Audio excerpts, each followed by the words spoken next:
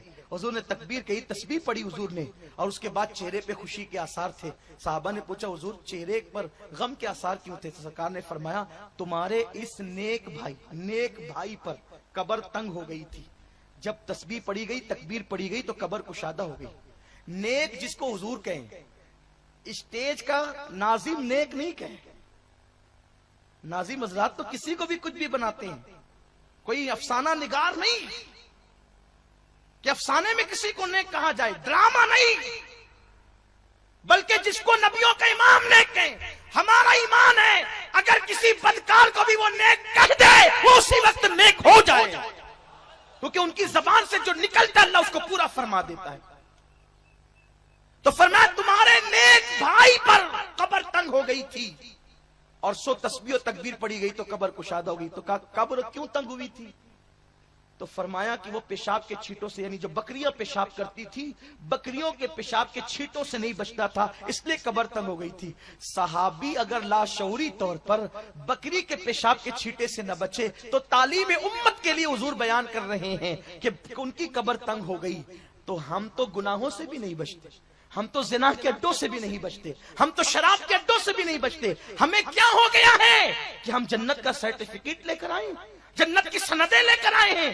اس دن کو یاد کرو جس دن اللہ تم سے تمہاری جوانی کے بارے میں سوال کرے گا, اور تم اپنی راتوں کی داستان جب اپنے ماں باپ کو نہیں بتا سکتے تو اللہ کے سامنے اپنی راتوں کی داستان کیا بتا سکو گے. اس لیے اپنی جوانی کی حفاظت کرو, اور اس کے لیے بہترین ہمارے پاس پلیٹ فارم موجود ہے. ماحول کے حوالے سے سنی دعوت اسلامی سے وابستہ ہو جائیں تو انشاءاللہ ہماری جوانی محفوظ ہو سکتی ہے. گناہ کے حوالے سے اس نوجوان نے گندگی کو اپنے بدن پہ ملا, اور ملنے کے بعد باہر آیا تو چونکہ گندگی تھی اس نے چلانا شروع کیا, پاگل پاگل پاگل, اور اس کو نکال دیا گیا. وہ چلے گئے تو گھر جا کے غسل کیا. غسل کرنے کے بعد 2 رکعت شکرانے کی نماز پڑھے. اللہ تیرا شکر ہے تو نے کتنے بڑے گناہ سے بچا لیا.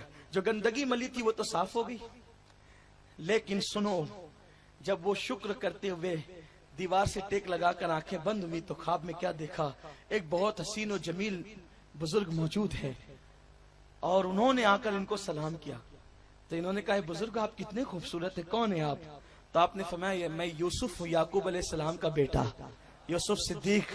تو فوراً اس جوان نے کہا آپ کا واقعہ کتنا عجیب ہے, قرآن میں ایک زلیخا نے آپ کو گناہ کی دعوت دی اور آپ کیسے بچے, کتنا عجیب ہے آپ کا واقعہ, اور کتنا عجیب ہے. اللہ اکبر, یوسف حسین ہے اور ان کے قصے کو قرآن نے احسن القصص کہا.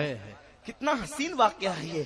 بلکہ زلیخا نے تو 7 دروازوں میں تالے بند کر دیے تھے. جناب یوسف بھاگے تو زلیخا سوچ رہی تھی زلیخا کہ میں تو تالے بند کر رکھے, وہ بھی شاہی تالے لگا رکھے ہیں, یہ بھاگ کے جائے گا کہاں. لیکن لوگوں نے جو ہے وہ آج یہ تاریخ بھی لوگوں کے سامنے موجود ہے. زلیخا نے اپنی آنکھوں سے دیکھا حضرت یوسف صدیق جیسے پہلے دروازے پہ گئے, تالا خود بخود ٹوٹ کر کے گر گیا, دروازہ کھل گیا. دوسرے پہ گئے, ٹوٹ کے گرا, دروازہ کھل گیا. زندگی یوسف بتا رہی ہے گناہ سے بچنا چاہو گے تو اللہ تمہارے لیے تالے بھی توڑ دے گا, دروازے کھول دے گا, کیونکہ اللہ کا فرمان ہے. اللہ فرماتا ہے کہ جو اللہ کی راہ میں کوشش کرتے ہیں والذین جاہدوا فینا لنہدینہم سبلنا, کہ جو اللہ کی راہ میں کوشش کرتے ہیں اللہ ان کے لیے راستہ نہیں راستے پیدا کرتا ہے. ایک راستہ نہیں راستے پیدا کر دیتا ہے. تو جناب یوسف علیہ السلام سے اس نے کہا آپ کا واقعہ کتنا عجیب ہے, آپ کیسے گناہ سے بچے؟ آپ نے جواب دیا میں تو نبی ہوں, میرا واقعہ تو عجیب ہے لیکن زیادہ عجیب تیرا واقعہ ہے کہ تو غیر معصوم ہو کر گناہ سے بچا ہے. مجھے میرے اللہ نے حکم دیا کہ تو نے گناہ سے بچنے کے لیے اپنے بدن پر گندگی ملی تو میرے قریب آ, میں اپنا ہاتھ تیرے بدن پہ مل کر تجھے جو ہے وہ معطر کر دوں. جناب یوسف نے ان کے بدن پہ ہاتھ پھیرا, جب وہ خواب سے اٹھے تو ان کا گھر بھی مہک رہا تھا اور ان کا جسم بھی مہک رہا تھا. ایک دو دن نہیں، ایک دو ہفتے نہیں، ایک دو مہینے نہیں، ساری زندگی بدن مہکتا رہا. انتقال ہوا تو جسم مہکا، کفن مہکا، قبر میں رکھ دیے گئے تو قبر بھی مہکی. جو گناہوں سے بچ کر یوں جوانی گزارتے ہیں اللہ ان کو یہ مرتبے عطا فرماتا ہے. کاش کہ اللہ ہماری جوانی کو بھی پاکیزہ کر دے، ہماری نگاہوں میں بھی حیا عطا کر دے، ہمارے دلوں کو بھی تقدس عطا کر دے. دوران گفتگو اگر کوئی غلطی ہو گئی ہو اللہ معاف فرمائے. استغفر اللہ ربی من کل ذنب واتوب الیہ. لا الہ الا اللہ محمد الرسول اللہ صلی اللہ علیہ وسلم. وما علینا